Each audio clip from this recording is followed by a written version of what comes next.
මොකද මේ ගෙදර ඉන්නේ? රස්සාවක් හම්බුනේ නැද්ද? ඔයා ඉක්මනින් දරුවෙක් මල්ලේ හදන්න ලැහැත් වෙන්න. මොකක්? හිතේ තියන් හිතේරක් නෑ. ගැම්මට හදමු.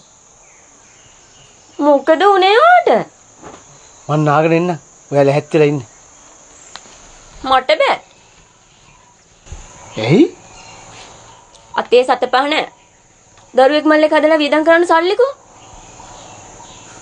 දරුවෙක් මල්ලේ හදන්නේ සල්ලි හොයන්න තමයි. මොකක්? ඔයා මගේ අර පොත හොයලා තියන්නකෝ. මොන පොතද? මගේ පිටපත් පොතානේ. ඒ මොකටද? දරුවෙක් මල්ලේ හදන්න ඉතින්. පිටපත් පොතෙන් කොහමද ළමයි හදන්නේ?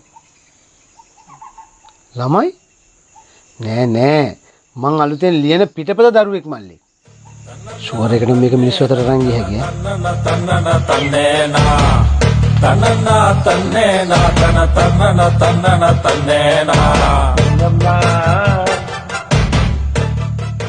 ප්‍රසන්න ආයාව කියන්නේ නැත්තද?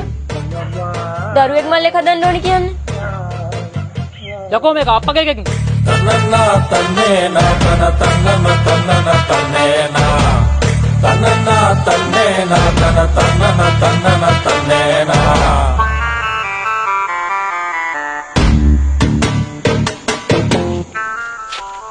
යකෝ අතේ සතේ නෑ.